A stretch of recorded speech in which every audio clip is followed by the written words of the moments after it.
یہ جو لوگ اذان سے پہلے یعنی مسجد میں صلوۃ وسلام جو پڑھتے ہیں تو یہ پڑھنا کیسا ہے؟ ہاں تو اس میں کوئی حرج نہیں، شرعاً بالکل درست ہے، جائز ہے، منع ہونے کی وجہ نہیں ہے کوئی۔ اگر کوئی یہ کہے کہ پہلے نہیں پڑھا جاتا تھا، حضرت بلال حبشی رضی اللہ تعالیٰ عنہ نہیں پڑھتے تھے تو اس لیے یہ نہیں پڑھنا چاہیے، تو یہ فلسفہ یا یہ سوچ جو نا یہ غلط ہے، کیونکہ سیدنا بلال حبشی رضی اللہ تعالیٰ عنہ مائک میں اذان بھی نہیں دیتے تھے، تو مائک میں سبھی اذان دے رہے ہیں، تو مائک میٹھا میٹھا لگتا ہے کہ اپنی آواز دور دور تک جا رہی ہے، اور درود و سلام میں کیا ایسی پریشانی ہے؟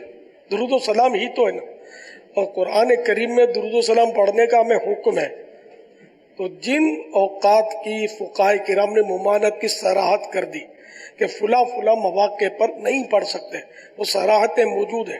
جہاں جہاں منع ہے نا تو وہاں نہیں پڑھیں گے، اور جہاں منع نہیں ہے وہاں پڑھیں گے۔ اذان سے پہلے منع بھی نہیں ہے، تو صرف اگر یہ کریں گے نا کہ پہلے نہیں تھا اور اب ہے، تو یوں تو بہت ساری چیزیں پہلے نہیں تھی اور اب کی جاتی ہیں۔ کون سے ختم بخاری اور افتتاح بخاری کے جلسے ہوتے تھے بھائی؟ بخاری شریف تو آئی بعد میں، صحابہ کے دور میں نہیں تھی، تابعین کے دور میں نہیں تھی، تبع تابعین کے دور میں بھی نہیں تھی، بعد میں آئی ہے۔